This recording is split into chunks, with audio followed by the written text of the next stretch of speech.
Hey everybody, I'm Scott Wikle. You're listening to My Kind of Country. Thanks for joining me on a Monday night. I am very excited to have this gentleman on the air with me tonight. He is a fabulous singer and songwriter. He's wrote some country music gold, folks, and we're going to play a whole bunch of those songs tonight. His name might not be a household name, but I guarantee if you've got a country music collection, you've got his music in it without a doubt. He has also written a fabulous book. We're going to talk about that. He's got some great stories to share with us about Mel Tillis and Gene Watson and even the Beatles. You're going to love this one, folks. It's an honor to welcome Kent Westberry to My Kind of Country. Kent, how are you tonight? Oh, I'm doing great, Scott. It's good to be here with you. Well, it's a pleasure to be with you, and I want to thank our friend Chuck Cusimano for getting us in touch. He was so nice to put you and I together, and I'm really, really glad we had an opportunity to talk today. Well, thank you. I appreciate that. And I trust everything's going well with you up there. Well, it's going great because I get to talk to you, so that's even better. Can't beat that, you know? Oh, okay. Well, before we get into talking about your fabulous career in country music, give me a little bit of your background. I know you were in the service, and give me a little bit of your early years. Okay, well, my early years, I was born and raised in Miami, Florida. And in high school, I had my own TV show on every Saturday, and I formed my own band, and then we played nightclubs down there for I don't know all my high school years, and then I was in I didn't graduate. I was in the 12th grade, and I quit because we was working till 3 in the morning, and I was trying to get up at 7 and go to school. So I figured, I'd rather play music. So a couple of boys in my band and I moved to Nashville, and we started out in Nashville there, and then I was doing real well.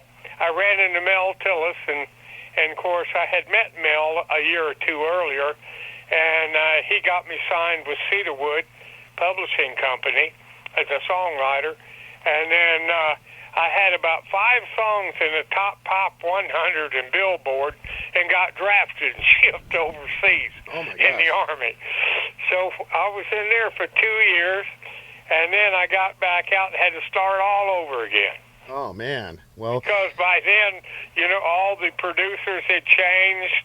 Everybody I knew had either quit or started over again, Sure. And so anyway, I just hung in there with it, and that's about it in a nutshell, Well, thank you for your service, first of all, and I think that's wonderful. And I read in your book is fabulous, by the way, and folks, it's called "I've Got a Song to Write: Kent Westberry's Story." It's available at Amazon.com. We will have that link on our Facebook page.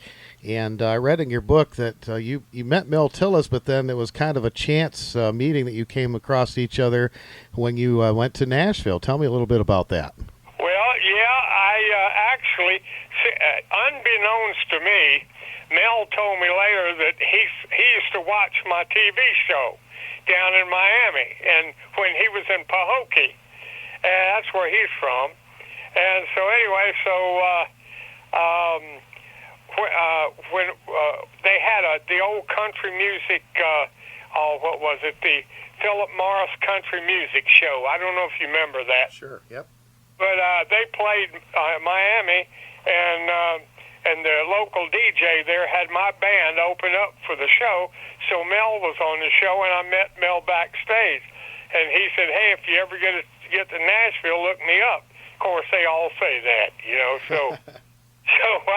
So I didn't, and then when I did move to Nashville, I think about the first week, I was kind of lonesome, so I was walking down Broadway, downtown Nashville, and turned the corner and ran right smack into Mel Tillis, and he stopped me and he said, "Hey, you're that boy from Miami, Florida." And I said, "Yeah." He said, "What are you doing up here?" I said, "Well," I said, I'm up here to get signed as a writer." And he said, "Come along with me." And he took me up there and introduced me to Jim Denny with Cedarwood, and I got signed as a writer with Cedarwood. Wow, that's That's great. I mean, talk about fate, you know? Yeah, it really was. Gee whiz. Well, you also did some rock and roll stuff with Republic Records, the Champs, and Freddie and the Dreamers, and Yeah. I know you had some records out as Kent Westberry and the Chaperones too. Yeah, I did. When I was in, there was a period there about when Elvis came out. You remember that? And well, he just took the world by storm. And when I was in Miami in high school, I was playing country music, and you couldn't get a job in clubs anymore unless you played rockabilly or rock. So we started learning rock and roll and playing rockabilly and working the nightclubs. And that's how I got into. They called me at Art Records and wanted me to come down and do a couple original songs. So I did, and they released them. And when they came out, they were more rockabilly than anything. And that's how I did that. And of course, I always wrote, kind of rockabilly pop stuff, because I liked some of that too. And so I wrote that, and then when I got to Nashville, Ann Margaret recorded one called "I Just Don't Understand." It was Ann's first big hit, and unbeknownst to me, again, the Beatles heard it, and this is before they hit, and they were going after their club dates. They were going in London. They were going over to the local radio station, and they'd set up and jam. And they sung one of my songs on there. They sung that Ann Margaret song, "I Just Don't Understand," and they recorded it. Wow. And so they finally did put it out in '94. When you sang with Cedarwood, what was your first big song? Oh, let's see. With Cedarwood, I guess "Hello Out There." Carl Blue was the artist that cut that, and Carl was a great writer himself. He had "Am I That Easy to Forget?" and he had so many hits, "Lonely Street." He had just a bunch of hits, but he not as an artist. And so when he recorded "Hello Out There," it was his first hit, and I guess that was my first big record. And then right after that was the Ann Margaret thing that came out in 61, I guess, 61 or 2. Then I had Wanda Jackson recorded a B-side of mine, which didn't do a thing except her A-side was "Right or Wrong." Oh, wow, yeah. And it hit, and "Funnel of Love" was mine. That was on the other side. Me and Charlie McCoy wrote that. And up till now, it's been recorded. It's been brought out 3 or 4 times, and it's been in 7 movies, and it's been recorded by 21 rock groups. Wow. I believe Cyndi Lauper recorded that too, right? Yeah, she did. That was Cindy's about 2 years ago. She had a single on that. That's amazing. You had mentioned "Hello Out There." You wrote that, I believe, with Wayne Walker, and Wayne wrote a lot of stuff for Webb Pierce. Did you ever? Yes, he did. Wayne wrote a lot for everybody. Yeah. He had "Burning Memories," and he wrote that with Mel. But Wayne had "Are You Sincere?" That pop song was real big for him. Yeah, absolutely. Did you ever have a chance to work with Webb Pierce? Yeah, no, I didn't. But I knew Webb, and a funny thing, Webb never recorded one of my songs until the very last. And it was his last record for Decca, I think, or MCA, whenever they changed the name. And he cut one of mine called "Help Me Up, Darling, All Fools Fall Down." And he recorded that. He came in one afternoon and said, "Hey, I cut one of your songs." And I said, "You did?" He said, "Yeah, let's go to the office and play it." And he did. And it was good, but it never came out. He got off of MCA at that time and went with another label, and they never put it out. They just left it in the can. I know he and Mel wrote a lot of stuff together, and you and Mel wrote stuff together, including one of the greatest, one of my favorite country songs is Memory Maker. And I gotta Oh, well, thank you. Yeah. Funny thing, well, we were at me and Daryl McCall was living together. We had room together. This is before I got married.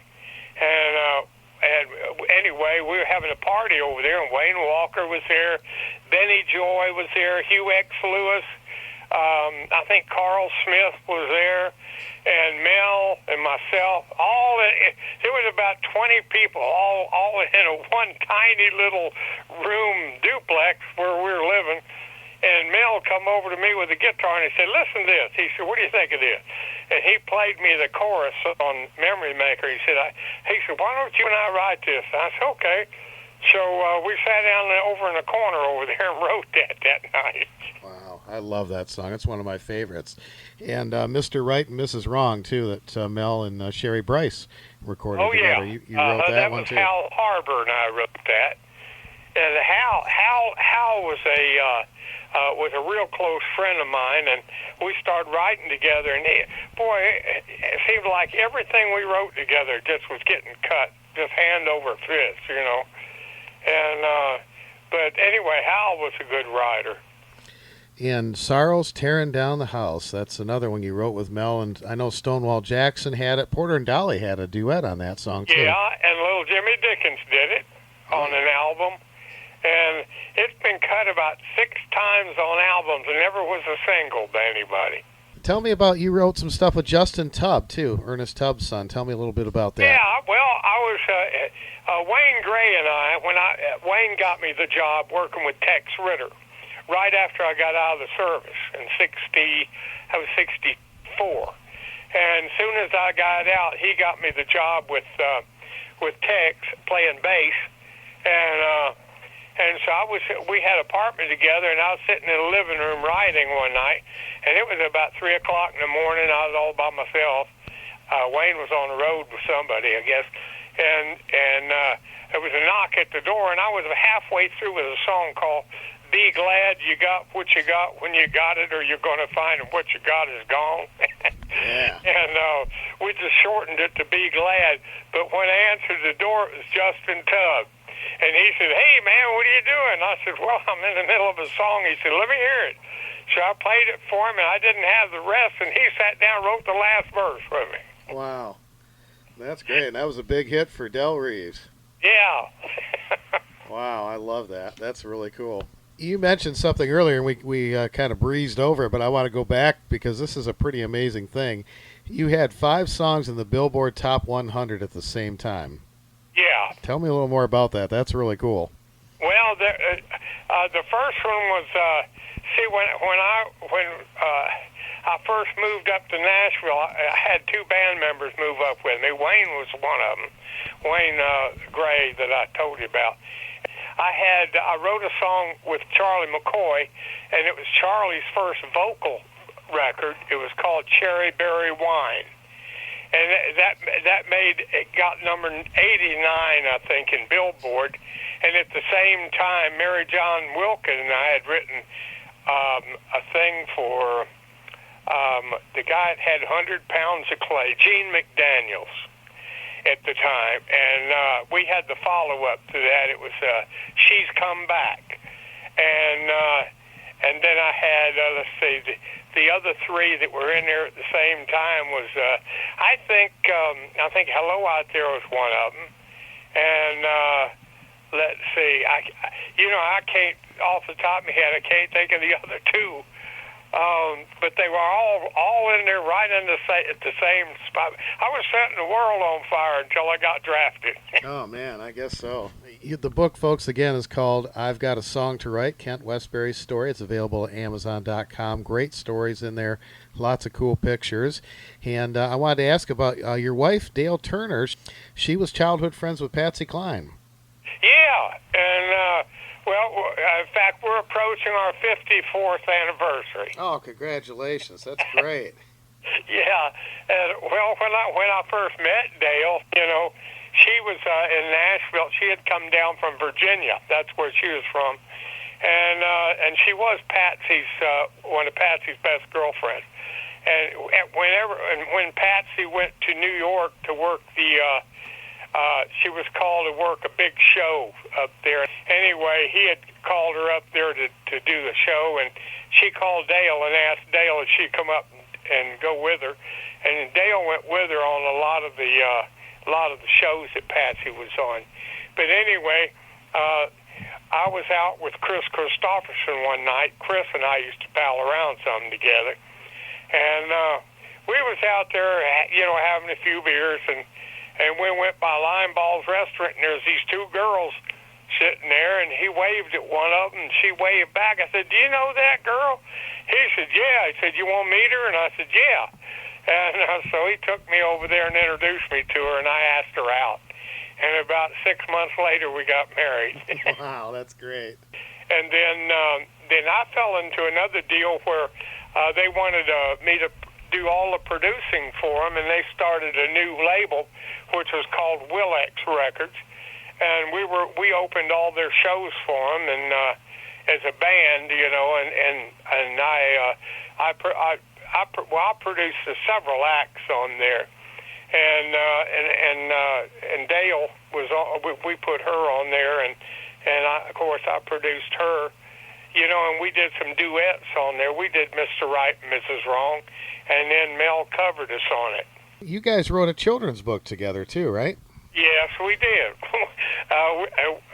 In fact, we wrote the children's book before I wrote the I've Got a Song to Write. Oh, wow.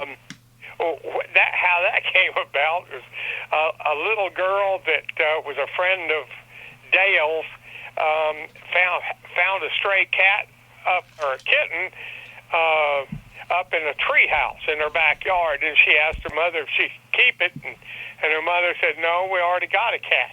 But she said, "Oh, we'll help you find a home for him." So they came over and asked us if we wanted to see the cat. Of course, we love animals, and we didn't want one, but we said, "Yeah, we'll look at him." So they brought him over, and he was cute as he could be. He had a mustache. And he had a brown mustache on a white face. And so we took him in, and he got into everything, Scott. Just shredded rolls of toilet paper. Oh, man. I mean, just funny stuff, And so we just sat down one day and just started making a list of all the things that he was doing, and they were real cute. And so Dale started the book off. She wrote the first verse, and I liked it, and I said, "Well, I'll jump in there." So we just sat and wrote the book, and then we found a publisher for it. And in fact, I'm doing a book signing with that book and my book October the 1st in a place called Madison, Florida. That's up about 3 hours from me north. Okay. And that book is called Jubal the Cat. You can get that at Amazon.com as well. And if you get a chance to go to the book signing, make sure you do that. That's great. You talked in your book about touring with Johnny Cash. Tell me a little more about that. Well, when I was working with Tex Ritter, I worked with Tex for about 3.5 years. And I was playing bass and fronting his show. And then one afternoon, Johnny Cash called Tex and asked him if he'd be a regular member of his package show. And so Tex said, "Sure, would love to." And so we worked with Johnny for about, I guess, a little over a year, doing just working everywhere Johnny went. We were on all of his package shows. And we were at the time when that was the time that, like, I don't know if you saw the movie I Walk the Line. Yeah. Well, when Johnny met June, and June came as part of the show, that was at that time period. So we were with Johnny at that time, traveling with him. In fact, we were with Johnny when we played a fair date in Staunton, Virginia. And it was an afternoon show, and these four guys came up, the Statler brothers. and they said, we'd like to audition for you. And so they did. Johnny put them on the show that day, and then took them back to Nashville with him and got him on Columbia. What was Cash like to work with? Was he a pretty nice guy? Oh, yeah. He was a super guy. And of course, you know, I worked with Carl Perkins. I thought of Carl because Carl took Luther's place on guitar when Luther passed away. And of course, we were still with him when Luther passed away. And then I left Tex and formed my own group then. But I worked with Carl for about a year, just before I went into the service, you know. You also had some of your own great music, as we've talked about, and we're going to play some of that too. And you had some great albums in the late 70s. I think you had 3 different albums out, right?